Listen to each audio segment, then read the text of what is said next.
안녕하세요. 미래를 설계하라 경제 잡학사전 진행의 김혜주입니다.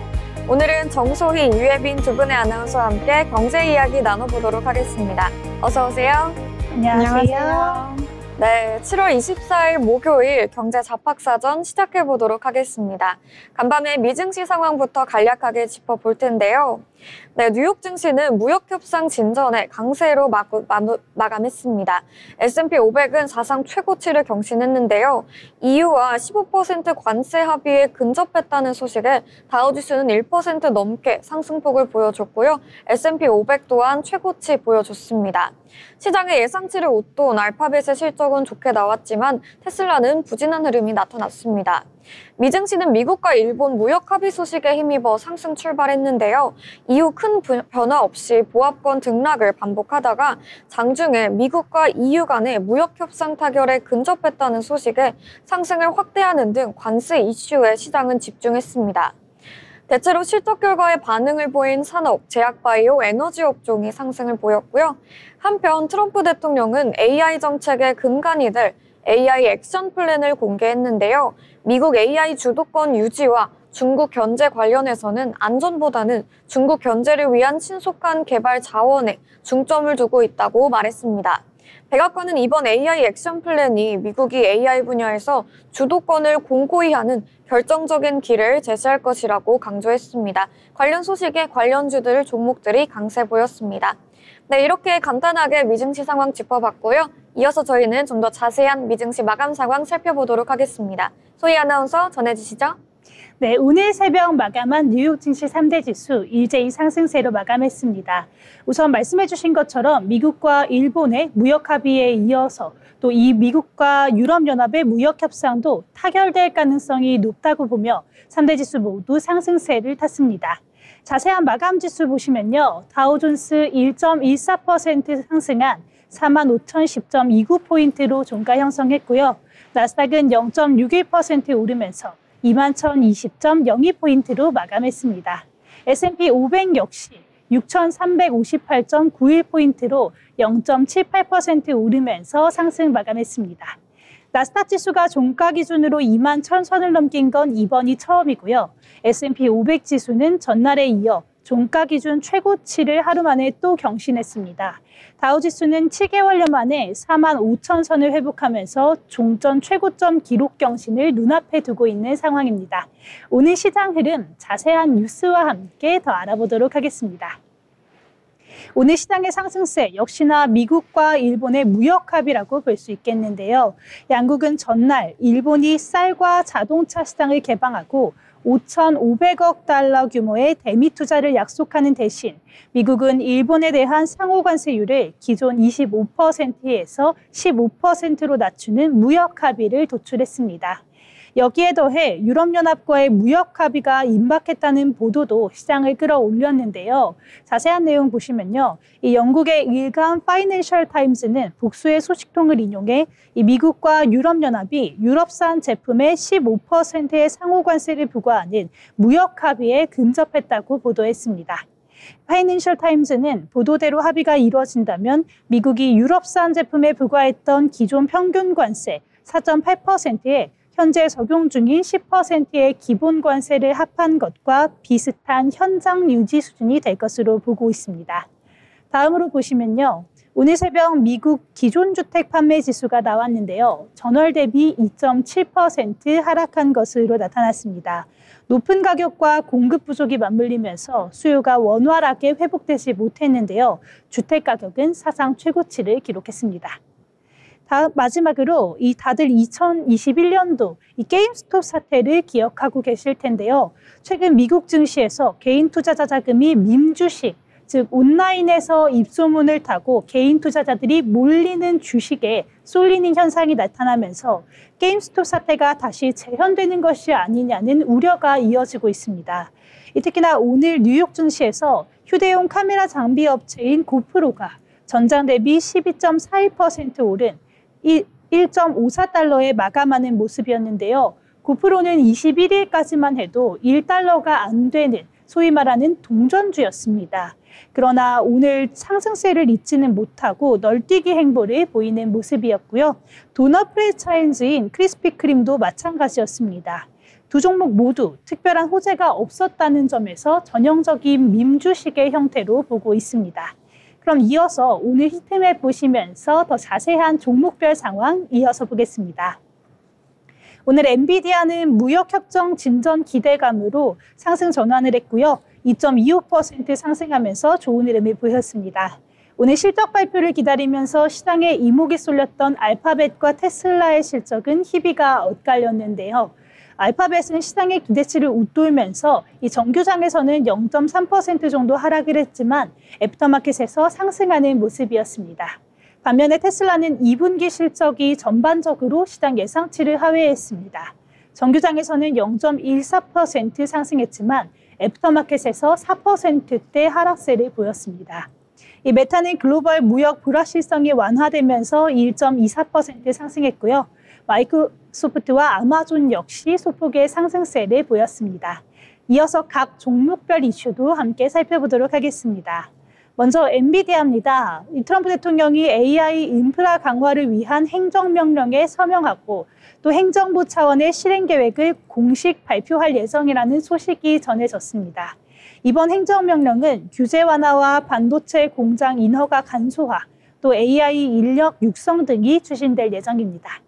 이 소식에 힘입어서 AI 관련주들이 상승했고요. 특히나 엔비디아 주가는 2.25% 상승했습니다. 이어서 알파벳인데요. 이 구글의 모기업인 알파벳이 오늘 장 마감 후에 시장의 컨센서스를 웃도는 2분기 실적을 발표했습니다. 또 AI 인공지능 호황으로 올해 자본 지출 규모를 기존 750억 달러에서 850억 달러로 상향 조정하기도 했는데요. 또한 2분기 매출이 전년 동기 대비 14% 증가한 964억 2,800만 달러, 주당 순이익은 22% 급증한 2.31달러를 기록했다고 합니다. 이 모두 시장의 예상치를 웃도는 수준이고요. 알파벳은 올해 자본 지출 규모를 850억 달러로 기존 대비 100억 달러를 늘리면서 클라우드 상품과 서비스에 대한 수요가 강력한 가운데 늘어나고 있기 때문이라고 입장을 밝히기도 했습니다. 다음으로 테슬라인데요. 이 알파벳과는 달리 테슬라는 시장의 기대치에 미치지 못하는 모습을 보여줬습니다. 2분기 매출이 전년 동기 대비 12% 감소한 225억 달러, 주당 순이익은 23% 줄어든 0.4달러라고 발표했고요. 시장의 예상치를 하회하는 모습이었습니다. 이에 앞서서 테슬라는 이달 초 2분기 자동차 판매 실적으로 전년 동기 대비 13% 줄어든 38만 4,122대를 보고한 바가 있는데요. 기대에 못 미치는 실적이 계속해서 나오면서 오늘 테슬라 애프터마켓에서 크게 하락하는 흐름 보였습니다. 마지막으로 아마존입니다. 이 아마존은 최근 7년간 운영해온 상하이 AI 연구소를 폐쇄하기로 결정했습니다. 지난 7년간 AWS와 그래프 신경만 연구를 이끌면서 앱 서비스 성장에 기여한 핵심 거점이었지만 이 미국의 대중 수출 규제가 강화되면서 국가 간의 협력이 어려워졌기 때문인데요. 이는 IBM과 마이크로소프트에 이어서 글로벌 기업들이 중국의 R&D 교직을 재편하는 흐름과 맞물린 조치로 볼 수 있겠습니다. 특히 이후 아마존 AI 인재들의 이동이 향후 글로벌 과학 협력 구조에 적잖은 영향을 미칠 수 있다는 분석도 함께 나오고 있습니다. 주가는 오늘 0.36% 상승했습니다. 이렇게 오늘 미국 시장 흐름 함께 알아봤는데요. 역시나 이 각국의 무역 협상들이 진행되면서 불확실성이 해소되는 모습에 전반적으로 상승세를 보여주고 있습니다. 다만 개별 기업들의 실적 발표가 이어지면서 이 주가의 흐름에도 영향을 주고 있는 상황이고요. 내일은 어떤 모습이 될지 저희와 함께 지켜보면서 투자에 필요한 흐름들 체크해 가시기 바라겠습니다. 지금까지 미증시 마감 시황 전해드렸습니다. 네, 미증시 마감 시황 짚어봤습니다. 뉴욕 증시는 무역협상 기대감에 강하게 상승해주는 모습이 나타났고요. 주요 기업들의 실적 발표에 따라서 기업별로 엇갈리는 흐름이 나타났습니다. 이러한 흐름들이 오늘 우리 시장에 어떤 영향을 미칠지 함께 살펴보시면 좋을 것 같고요. 이어서 저희는 기업에 대해 알아보는 시간 가져보도록 하겠습니다. 예빈 아나운서 전해주시죠. 네, 오늘은 라면 하나로 전 세계인들을 사로잡은 기업이죠. 대한민국 종합식품회사 농심입니다. 먼저 이 기업의 첫 시작에는 신춘호 창업주의 용기 있는 선택이 있습니다. 1960년대 초반 한국의 식량 사정은 정말 어려웠었죠. 쌀이 부족했던 그 시절 정부는 혼분식 장려운동을 펼쳤습니다. 쌀에 다른 곡물을 섞어 먹는 혼식 그리고 밀가루 음식 중심의 분식 소비를 적극 권장했었는데요. 그 무렵 일본에서는 이미 인스턴트 라멘이 인기를 끌고 있었습니다. 신춘호 회장은 이 가능성에 주목을 했었는데요. 하지만 그의 형인 신격호 회장, 당시 롯데그룹 창업자는 라면은 돈이 안 되는 사업이라며 반대를 했었습니다. 결국 신춘호 회장은 자본금 500만 원을 들고 형과 결별해 1965년 롯데식품공업이라는 이름으로 홀로 라면 사업에 뛰어들게 됩니다. 이후 1978년에는 농부의 마음을 담아 지금의 농심이라는 사명으로 새롭게 출발합니다. 그럼 농심이 어떻게 3조 클럽에 가입하게 됐을까요? 많은 분들이 알고 계시는 바로 신라면 덕분입니다. 1986년 출시된 신라면은 강렬한 매운맛과 깊은 국물로 큰 사랑을 받았었는데요. 출시 첫 해부터 매출 30억 원을 넘겼고요. 단숨에 국내 라면 시장 점유율 50%를 넘어섰습니다. 이후 성장세는 계속해서 이어지면서 2024년 기준 연매출은 약 3조 4천억 원을 돌파했습니다. 그 중심에는 지금도 글로벌 시장에서 사랑받고 있는 신라면의 힘이 가장 컸는데요. 여기서 해외 반응도 뜨겁습니다. 미국 시장에서만 무려 1조 2천억 원대 매출을 기록했고요. 영화 기생충의 짜파구리 장면, 그리고 최근 개봉한 넷플릭스 애니메이션 K-팝 데몬헌터스에서도 주인공들이 컵라면을 먹는 장면이 등장하면서 신라면은 K-푸드 아이콘으로 떠오르고 있습니다. 그럼 농심의 경쟁력은 어떤 게 있을까요? 가장 먼저 브랜드 파워입니다. 신라면, 너구리, 짜파게티, 안성탕면 등 국민 브랜드를 여럿 보유하면서요. 국내 라면 시장의 약 40%를 점유하고 있습니다. 두 번째로 글로벌 수출망 역시 탄탄한데요. 미국, 중국, 일본 등 여러 나라의 생산 기지를 두고 전 세계 100여 개국의 수출, 그리고 전체 매출의 60% 이상이 해외에서 발생하고 있습니다. 세 번째로 프리미엄 전략도 눈에 굉장히 띄는데요. 신라면 블랙, 투움바, 슈퍼 스파이시 등 고급 라인업을 계속해서 강화하면서 고마진 중심의 제품들도 꾸준히 구축하고 있습니다. 물론 중간에 위기도 있었습니다. 대표적인 사례로 삼양의 불닭볶음면 돌풍이 있는데요. 유튜브 파이어 누들 챌린지 열풍으로 삼양이 글로벌 시장에서 크게 도약하면서 농심의 점유율 일부를 잠식한 적이 있습니다. 또 하나는 백산수 논란이 있었는데요. 농심이 중국에서 생산한 생수를 국산으로 표기했다는 판매한 사실이 알려지면서 소비자들의 신뢰에 금이 가기도 했었습니다. 그렇다면 농심은 이 변화 속에서 어떤 미래 전략을 준비하고 있을까요? 먼저 AI 스마트 팩토리입니다. 현재 부산에 1,900원 규모의 신라면 전용 스마트 공장을 건설 중인데요. 2026년 완공을 목표로 AI 기반 자동화 생산 시스템을 도입해 효율성과 품질을 동시에 잡는다는 전략입니다. 두 번째로는 글로벌 생산 거점 확대입니다. 미국의 제2, 3공장 설립을 검토 중이고요.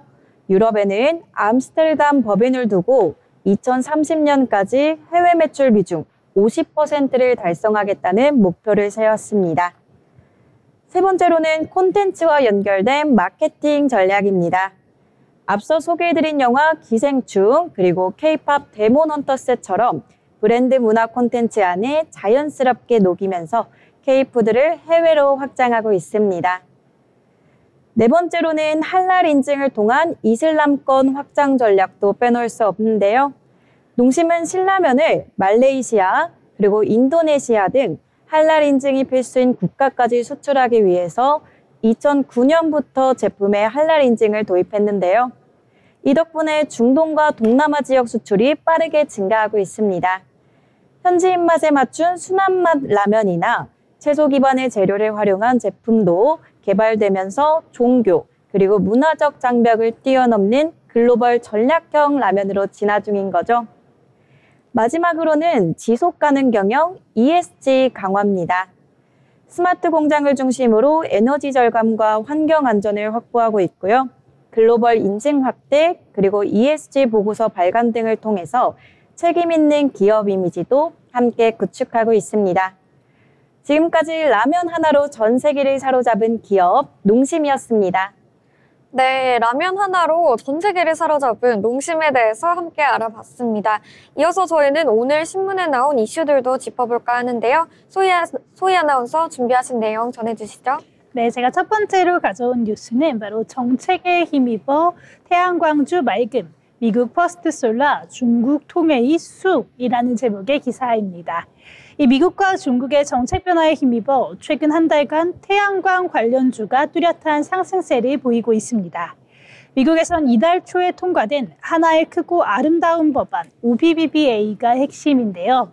원래대로라면 인플레이션 감축법에 따라 태양광 세액공제가 조기에 종료될 예정이었지만 이번 법안에 1년 내 착공, 4년 내 가동이라는 조건을 충족하면 세액공제를 그대로 받을 수 있는 예외 조항이 포함되면서 관련 업계에 호재로 작용하고 있습니다.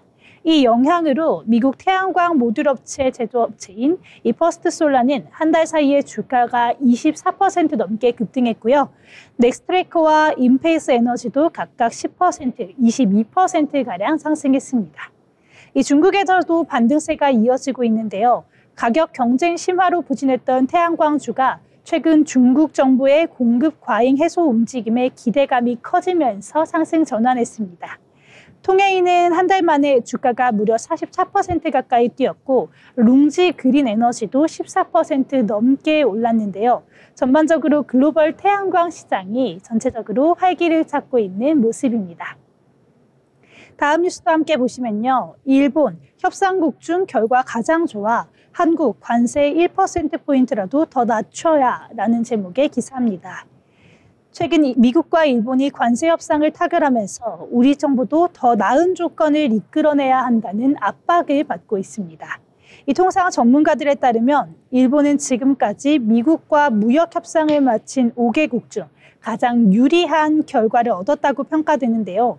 특히 한국은 미국과 FTA를 체결한 국가인 만큼 일본보다 최소 1%포인트라도 낮은 관세율을 받아야 한다는 목소리가 나오고 있습니다. 이 장상식 무역협회 연구원장은 미국이 우리에게도 일본 수준인 3천억에서 4천억 달러 규모의 투자를 요구할 가능성이 있다고 분석하고 있고요. 하지만 미국의 주도 공급망 가치 사슬에 참여하는 건 우리에게도 전략적으로 의미 있는 선택이 될 수 있다라고 분석하고 있습니다. 또 다른 전문가들은 일본 협상이 좋은 참고가 될 수 있다고 말하고 있는데요. 일본처럼 시장 개방과 대미 투자를 균형 있게 제시하는 전략이 필요하다고 강조하고 있습니다. 다만 한미 정상회담도 이뤄지지 않은 상황에서 전격적인 합의를 서두르면 사회적인 혼란이 있을 수 있는 만큼 협상 시기를 조금 더 조율하자는 의견도 나오고 있습니다. 다음 뉴스입니다. 한국차 관세율 데드라인 15% 못 지키면 미국 시장에서 분리. 미국과 일본이 자동차 관세를 낮추는 데 합의하면서 우리 정부의 대미 협상 부담이 커졌다는 말씀 드렸는데요. 일본은 기존 25%였던 상호 관세를 15%로 줄이는 데 성공했고요. 이로 인해 일본산 자동차는 가격 경쟁력인 측면에서 크게 우위를 점하게 됐고 한국산 자동차는 그대로 25%의 관세가 적용이 되면 굉장히 불리한 상황에 놓일 수밖에 없습니다. 이 문제는 일본과 한국이 미국 시장에서 가장 치열하게 경쟁하고 있는 국가라는 점인데요. 지난해 기준으로 미국 자동차 수입 시장 점유율은 일본이 13%, 한국이 11.5%로 비슷한 수준이었습니다. 평균 차량 가격은 토요타가 더 높지만 고가의 픽업 트럭을 제외하면 가격 차이는 크지 않다는 분석도 있는데요. 이런 상황에서 관세 차이까지 벌어진다면 한국 차의 가격 경쟁력은 사실상 사라질 수밖에 없습니다. 철강도 마찬가지입니다. 일본과의 협상에서 철강 관세는 그대로 유지되면서 우리 업계는 기대했던 철강 관세 인하가 쉽지 않을 것이라는 전망이 나오고 있습니다. 전문가들은 적어도 일본보다 관세에서 불리하지 않은 조건을 확보해야 한다고 강조하면서 자동차뿐만 아니라 철강까지 포함한 포괄적인 협상 전략이 필요하다고 보고 있습니다. 다음 뉴스입니다. HD 현대의 배우로 온 미국 조선사 중형 컨선 함께 만든다. HD 현대중공업의 울산 야드에 이 조선사 대표단이 등장을 했습니다. 이 에디슨 슈웨이트 오븐쇼어라는 미국 회사 소속의 임직원들이었는데요. 침체한 미국 조선업을 재건하기 위해 마련된 자리로 이들은 HD 현대 연구개발시설과 조선소 야드를 찾아 생산 공정을 꼼꼼하게 살펴봤습니다. HD 현대는 디노 슈웨트 이시오 대표를 비롯한 대표단 주요 임원진과 엔지니어 10명 정도가 HD 현대 조선업 현장을 찾았다고 밝혔고요. 슈웨트 대표 일행은 22일에서 23일 HD 현대 조선업을 1박 2일간 이렇게 투어를 하면서 방문을 한 것으로 알려졌습니다. 이시오 소속 엔지니어들은 약 일주일 동안 한국에 머무르면서 선진 공법 기술을 익히고 양사 간 기류 워크숍에 참여할 예정이라고 밝히기도 했습니다. 마지막 뉴스 함께 보겠습니다. 이 마지막 뉴스 보시면요. 삼성바이오로직스 CDMO 반기 매출 첫 2조 돌파, 연 6조 육박이라는 내용의 기사인데요. 삼성바이오로직스가 올 상반기 위탁 개발 생산 CDMO 부분에서 처음으로 매출 2조 원을 돌파하며 창사 이래 최대 반기 실적을 달성했습니다. 10월부터는 바이오 시밀러 사업을 분리하고 CDMO에 집중할 계획이기 때문에 이번 성과가 더욱 의미가 있는 것으로 보여집니다. 또한 삼성바이오로직스는 상반기 매출이 2조 5,882억 원, 영업이익이 9,623억 원을 기록했는데요. 지난해 같은 기간보다 각각 23%, 46% 넘게 늘었습니다. 특히 바이오시밀러 자회사를 제외한 순수 CDMO 매출도 2조 원을 넘겨 실질적인 CDMO 전문 기업으로서의 경쟁력을 입증했습니다. 회사는 1에서 3공장 풀가동에 더해 세계 최대 단일 공장인 4공장의 가동률이 본격적으로 오르면서 실적 상승을 이끌었다고 설명했는데요. 올해 연간 매출도 당초 예상보다 높여 최대 6조억 원에 근접할 것으로 내다봤습니다. 이와 함께 세포, 유전자 치료제, 항체, 약물 접합제, 또한 오가노이드 기반 신약 스크리닝 등 신사업도 확대 중인 것으로 알려졌는데요. 생산 능력은 4월에 완공한 5공장을 포함해 78만 리터를 넘었고 제2캠퍼스와 제3바이오 캠퍼스까지 완성되면 132만 리터 이상으로 늘어날 전망입니다. 올 상반기 수주액도 벌써 3조 3천억 원을 넘기면서 지난해 연간 수주 실적의 60%를 달성한 상황입니다. 삼성바이오로직스는 CDMO 본업 강화와 함께 글로벌 제약사 고객 확대에 박차를 강하고 있습니다. 제가 준비한 소식은 여기까지입니다. 네, 다양한 뉴스 소식들 전해주셨습니다. 저희와 함께 이슈들 잘 살펴보시면서 투자에 참고해보시면 좋을 것 같습니다. 저희는 잠시 후에 아나운서들의 주식수다 돈의 맛으로 돌아오도록 하겠습니다. 미래를 설계하라 경제 잡학사전에 그 해답이 있습니다. 아울러 본 방송에서 제공하는 정보는 투자 판단에 대한 조언일 뿐 해당 종목의 가치, 상승 또는 하락을 보장하지 않습니다.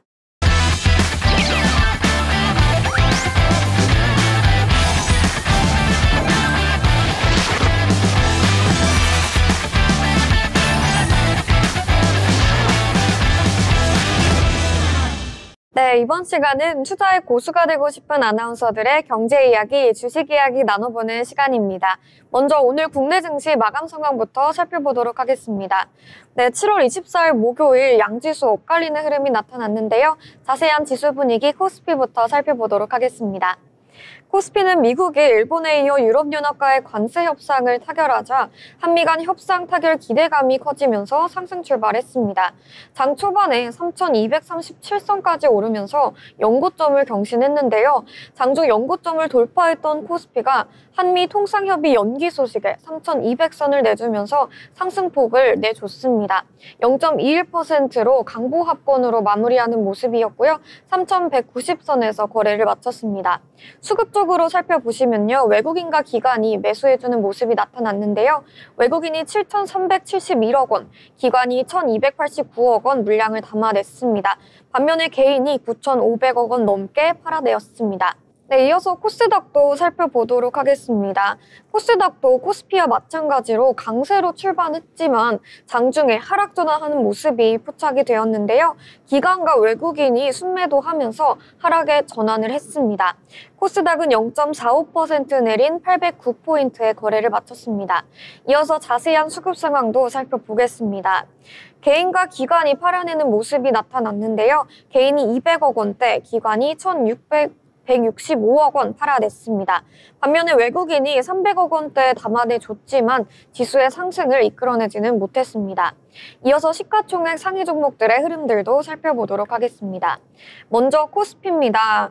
네, 삼성바이오로직스가 좋은 전망을 나타내면서 오늘 강세를 보였는데요. 2.63% 오르면서 좋은 모습 나타냈습니다.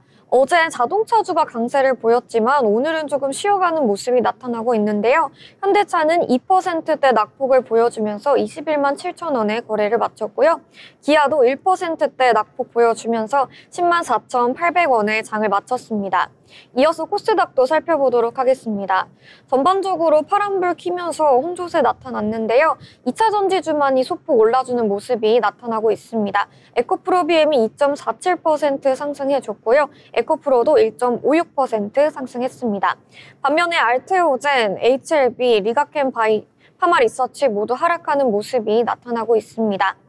SK하이닉스는 영업이익이 좋게 나오면서 최고의 분기 실적을 보여줬는데요. 오늘장에서 강한 흐름 나타나줬고요. 삼성바이오로직스도 영업이익이 9.46% 증가했다는 소식이 전해지면서 오늘장에서 강세를 나타났습니다.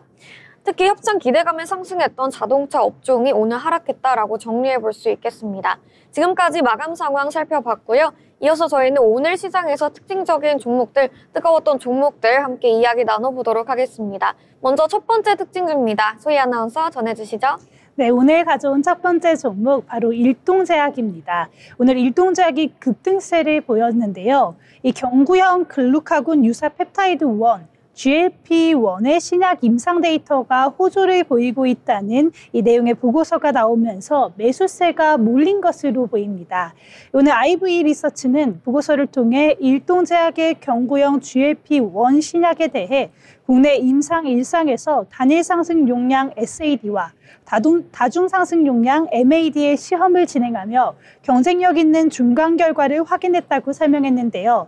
GLP-1 호르몬은 췌장에서 인슐린 생산을 늘려 혈당을 낮추고 식욕을 떨어뜨리는 제품입니다. 이 호르몬을 모방할 약물로는 일라이릴리의 마운자로와 노보노디스크의 위고비 같은 비만 치료제가 있습니다. 이렇게 호재를 전하는 보고서가 나오면서 오늘 상승세를 보였고요. 오늘 차트 함께 보도록 하겠습니다. 오늘 차트 함께 보시면 윗꼬리가 길게 달린 모습을 확인하실 수 있겠는데요. 오늘 고가 무려 19.61%까지 상승을 했었다가 윗꼬리를 길게 달고 상승분을 반납하면서 내려오는 모습이었습니다. 그래도 종가 전장 대비 7% 넘게 오른 굉장히 좋은 모습으로 마무리한 것 확인하실 수 있겠습니다. 네, 일동제약에 대해서 함께 살펴봤습니다. 비만 치료제가 정말 요즘 시장에서 가장 뜨거운 키워드죠. 글로벌 대형 제약사들이 줄줄이 개발에 나서고 있는 가운데 국내 제약사들도 속속 성과를 내고 있는데요. 오늘 일동제약은 GLP-1 계열 비만 치료제의 임상 1상 결과가 긍정적이었다는 소식에 투심이 크게 살아났습니다. GLP-1 계열은 식욕을 줄이고 포만감을 오래 유지해주는 메커니즘으로 이미 미국에선 블록버스터급 처방이 이어지고 있는데요. 일동제약도 국내에서 자체 개발 중인 파이프라인의 안정성과 유효성이 확인이 되면서 상업화 기대감이 한층 높아진 모습입니다. 앞으로 2상, 3상 단계를 무사히 통과해야겠지만 시장에선 국산 비만약 대장주로 자리매김할 수 있다는 전망도 나옵니다. 네, 이렇게 비만 치료제 관련주 살펴봤고요. 이어서 저희는 다음 특징주 넘어가 보도록 하겠습니다. 네, 다음 특징주는 삼성바이오로직스의 실적 관련 흐름인데요. 삼성바이오로직스가 2분기 실적을 발표했습니다. 매출이 1조 2,899억 원, 영업이익은 4,756억 원으로 집계가 됐고요. 견조한 수주 기반과 안정적인 생산 가동률을 바탕으로 시장 기대치를 상회하는 실적을 드러냈습니다. 특히 이번 실적 발표에서 가장 주목할 부분은 올해 매출 가이던스를 상향 조정했다라는 건데요. 기존보다 10% 이상 상향된 가이던스를 제시하면서 하반기 실적에 대한 자신감을 드러냈다는 평가입니다. CDMO 업계 특성상 단일 수주 규모나 공장 가동률 변화에 따라 실적 변동성이 클 수 있겠지만 삼성 바이오로직스는 4공장의 안정적 가동과 추가 수주 기대감까지 더해지면서 중장기 성장 스토리가 탄탄하게 유지되고 있다는 분석이 많습니다. 여기에 5공장도 곧 가동을 앞두고 있는 만큼 글로벌 빅파마와의 파트너십 확대, 그리고 차세대 바이오 의약품 위탁 생산 역량 확대 여부가 향후 주가 향방을 결정짓는 주요 변수가 될 것으로 보입니다. 네, 이렇게 삼성 바이오로직스 관련한 흐름 살펴봤고요. 이어서 저희는 다음 소식 넘어가 보도록 하겠습니다. 소희 아나운서 전해주시죠. 네, 같이 실적 이야기 조금 더 해보려고 하는데요. 오늘 SK하이닉스도 실적을 발표했습니다. 2분기 사상 최대 분기 실적을 내놓으면서 강세를 연출했는데요. SK하이닉스의 올해 2분기 영업이익은 9조 2,129억 원으로 지난해 동기보다 68.5% 증가해 시장의 전망치였던 9조 366억 원을 상회하는 모습이었습니다. 이 매출은 22조 2,320억 원으로 작년 동기 대비 35.4% 증가한 수준입니다. 매출과 영업이익 모두 분기 기준으로 역대 최대 실적을 달성한 건데요. 이 SK하이닉스는 글로벌 빅테크 기업들이 인공지능에 적극적으로 투자하면서 AI용 메모리 수요가 꾸준하게 늘어났다며 디램과 낸드 플래시 모두 예상을 웃도는 출하량을 기록하면서 역대 최고 실적을 달성했다고 설명하기도 했습니다. 여기에 더해서 이 간밤 뉴욕 증시에서 엔비디아가 2% 넘게 오르면서 강세를 보인 점도 투자 심리를 개선한 것으로 보여지고 있습니다. 오늘 SK하이닉스 차트 함께 보시면요.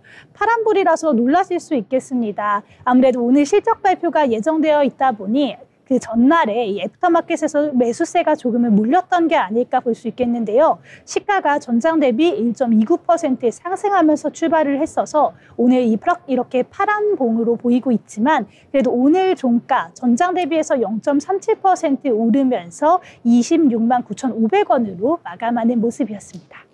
네, SK하이닉스 살펴봤습니다. 실적 발표를 앞두고 강한 흐름 보여줬던 종목이죠. 오늘 시장에서도 주목을 받는 모습이 나타났습니다. 2분기 사상 최대 영업이익을 달성하면서 반도체 업황 회복세를 확실하게 입증했습니다. 메모리 반도체 등 고부가 제품 수요가 급증하면서 실적이 예상치를 훌쩍 뛰어넘었고요. 엔비디아를 비롯한 글로벌 AI 기업들의 수요가 계속해서 이어지는 가운데 하이닉스는 AI 반도체 대표 수혜주로서 위상이 점점 강화되고 있습니다. 여기에 SK하이닉스의 공급 전략과 원가 경쟁력도 탄탄하게 평가받고 있고요. 향후 AI 반도체 시장 확대에 따라 중장기적 실적 성장 기대감도 커지는 분위기입니다. 네, 이제 시장의 초점은 3분기 이후의 실적 흐름과 경쟁사 대비 얼마나 기술 리더십을 유지할 수 있을지가 관건이겠습니다. 네, 이렇게 SK하이닉스 실적 관련 흐름도 짚어봤고요. 이어서 저희는 다음 특징주로 넘어가 보도록 하겠습니다. 네, 다음 특징주는 시장에서 주목을 받고 있는 리튬인데요. 지난 1년 넘게 하락세를 이어오던 리튬 가격이 최근 들어 심리적 저항선으로 여겨지던 10만 위안선에 재차 접근을 하면서 투자 심리가 조금씩 살아나고 있는 모습이 나타나고 있습니다. 실제로 중국 현물 리튬 탄산 가격이 반등 흐름을 보이자 오늘 국내 배터리 밸류체인 관련주들에도 매수세가 유입이 됐습니다. LNF, 에코프로비엠, 포스코 퓨처엠 등 리튬 원료 또는 양극재 관련 종목들이 강세를 보였고요. 일부 소재주들은 장중 급등세를 보이기도 했습니다. 아직까지는 반등이라고 보기엔 이르다는 시각도 존재하지만 업계에서는 중국의 감산 움직임 그리고 하반기 EV 수요 확대감에 대한 기대감이 가격 바닥 신호를 만들고 있다 해석하고 있습니다. 또 최근 들어서 미국과 유럽 내 리튬 내재화 공급망 안정화에 대한 정책 지원도 이루어지고 있는데요. 중장기적으로는 리튬 수요가 다시 늘어날 수 있다는 점도 기대 요인입니다. 당분간은 리튬 가격 추이와 함께 실적에 따라 소재주 중심의 개별 종목 장세가 이어질 것으로 풀이됩니다.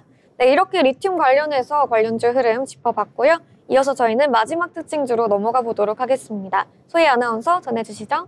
네, 마지막으로 가져온 종목 바로 S&T 에너지입니다. 오늘 S&T 에너지가 2분기 깜짝 호실적을 발표했습니다. S&T 에너지는 정유, 석유, 화학 플랜트용 연료 교환기를 제조하는 업체인데요. 오늘 이 흐름은 S&T 에너지, 방산에너지 수주 확대와 고부가가치 제품 비중 확대로 개선되면서 2분기 호실적을 기록한 덕분으로 볼 수 있겠습니다. 이날 S&T 에너지가 공시한 바에 따르며 2분기 연결 기준 영업이익이 273억 6천 4백만 원을 기록해서 전년 동기보다 445.1%나 증가를 했고요. 이 같은 기간의 매출은 1,406억 8,100만 원으로 109.2%가 늘었습니다. 당기순이익도 31.7% 증가한 109.6,900만 원으로 잠정 집계됐습니다. 지난해 동기보다 각각 2배, 5배 이상 늘었고요. 특히나 시장이 예상했던 것보다 매출은 17%, 영업이익은 무려 114% 높은 수준을 기록했습니다. 이런 가운데 오늘 주가 기분 좋은 상한가를 보였습니다. 차트 함께 보시면요. 오늘 이렇게 상한가를 기록해서 풀리지 않는 모습입니다. 계속해서 상한가 흐름 이어갔고요. 오늘 49,250원으로 마무리됐습니다. 네, S&T 에너지 오늘 상한가 종목에 대해서 함께 이야기 나눠봤습니다. S&T 에너지가 오늘 시장에서 단연 돋보이는 종목이었다라고 말할 수 있겠는데요. 바로 2분기 어닝 서프라이즈 수준의 실적 발표가 주가를 끌어올렸습니다.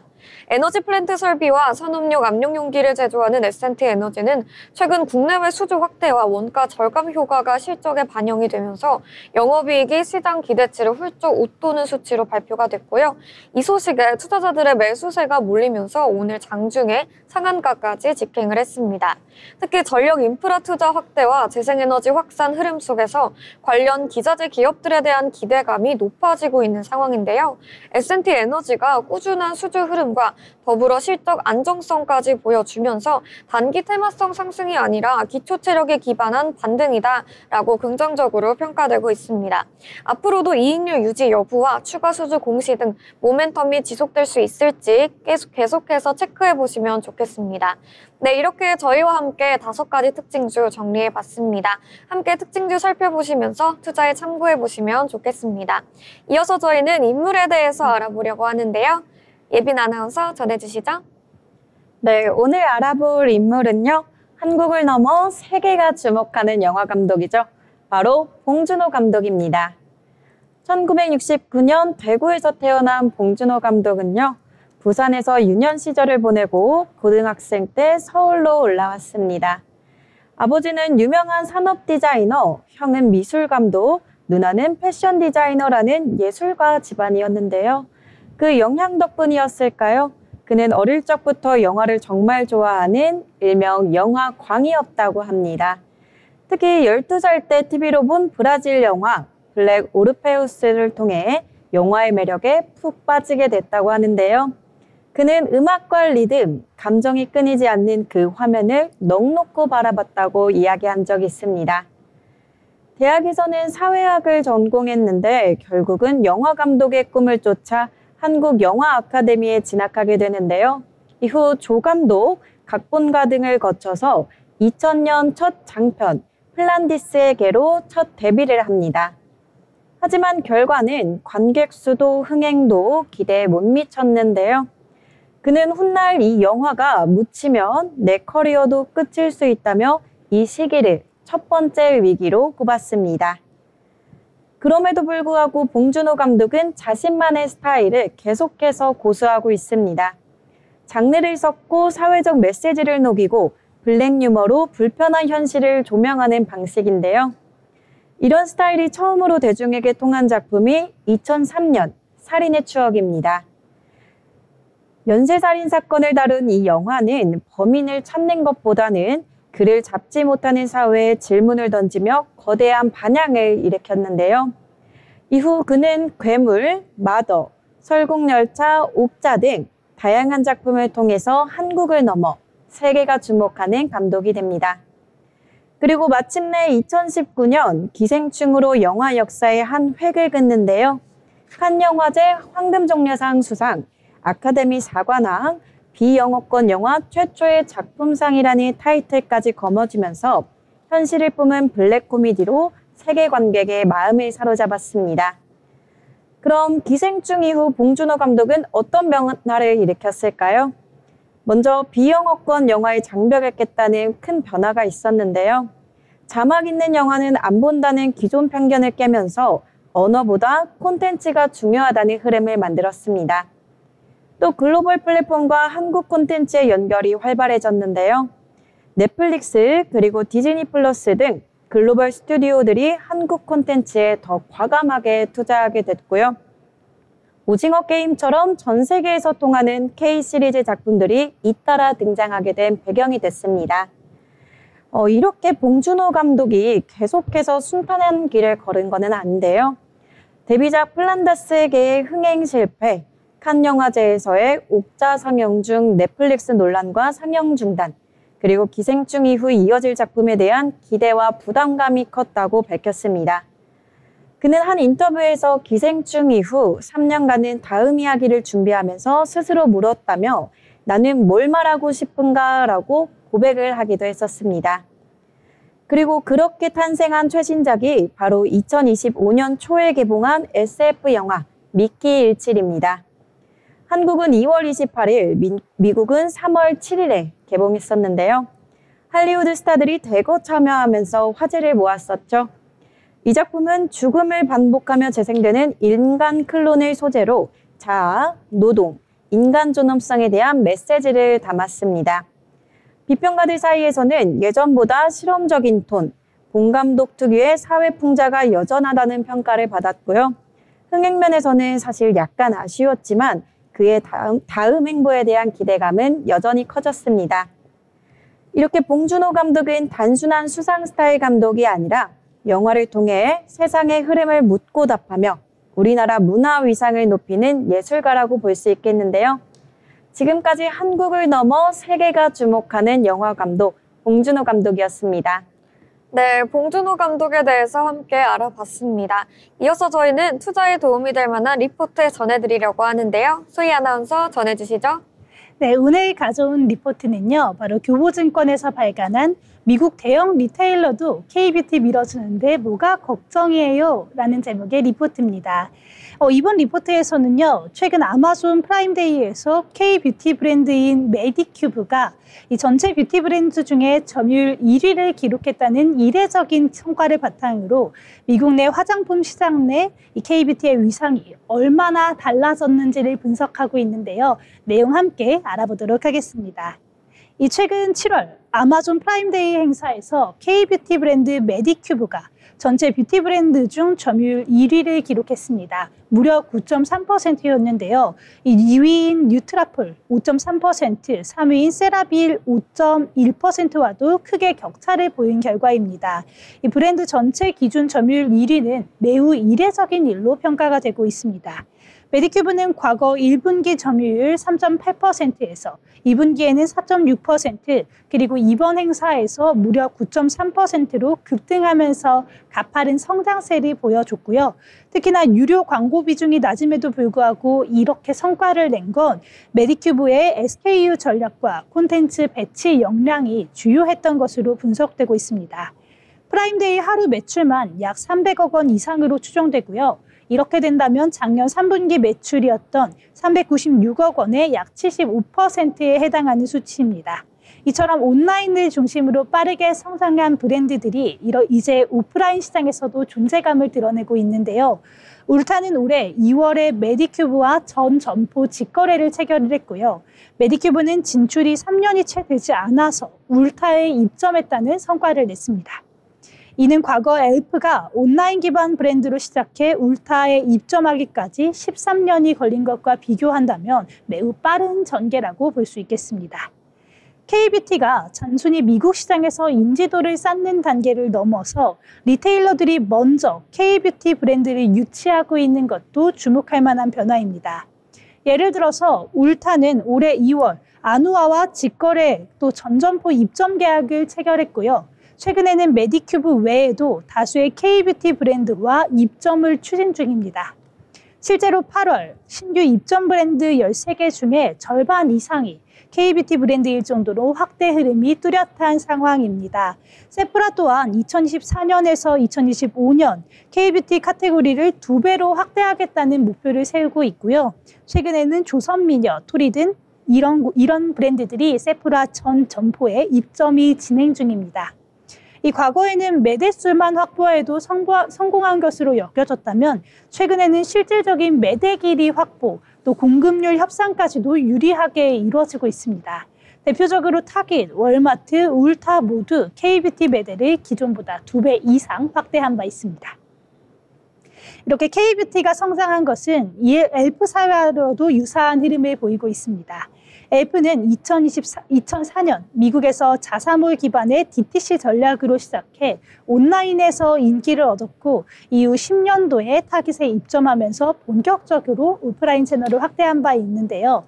현재 엘프의 미국 매출 약 1.5조 원 중 80%가 오프라인에서 이렇게 발생하고 있습니다. 채널별로는 타깃이 23%, 월마트가 16%, 울타가 12%, 아마존이 12%로 구성되어 있습니다. 초기 오프라인 비중이 0%였던 것을 감안하면 유통구조가 완벽하게 전환된 셈인데요.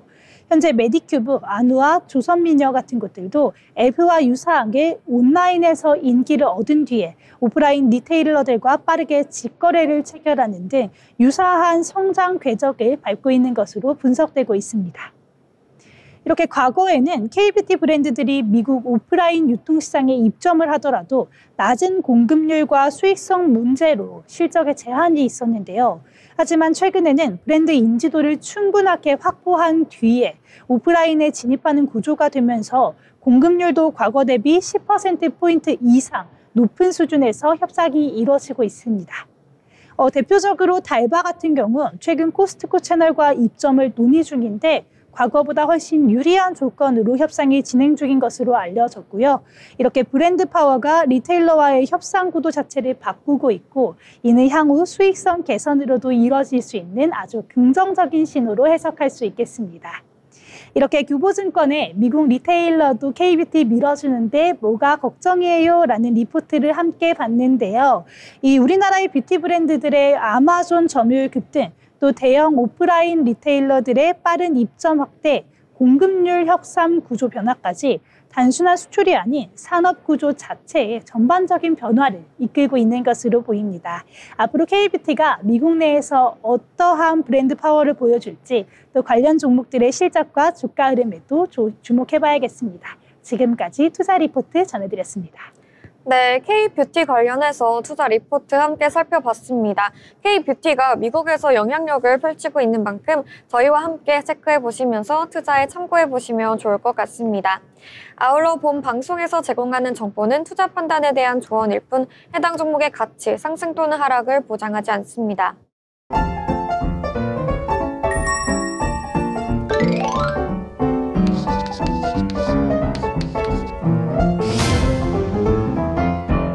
네, 오늘 마지막 순서 오늘장 한 줄 평 시간입니다. 한 분 한 분 오늘 장에 대해서 이야기 나눠볼 텐데요. 먼저 예빈 아나운서 오늘장 어떻게 보셨는지 정리해 주시죠.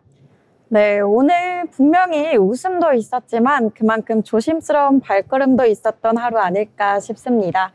미국과 일본의 무역 합의 소식에 분명히 지수는 올랐지만 테슬라처럼 실적 하락에 실망한 부분도 있었잖아요. 그만큼 선택의 기준이 중요했던 하루였던 것 같습니다. 네, 맞습니다. 실적이 엇갈리면서 주요 기업들이 실적이 좋게 나온 기업들은 좋은 흐름 보였지만 한편으로는 좋지 못한 부진한 테슬라도 살펴볼 수 있었습니다. 이어서 소희 아나운서 전해주시죠.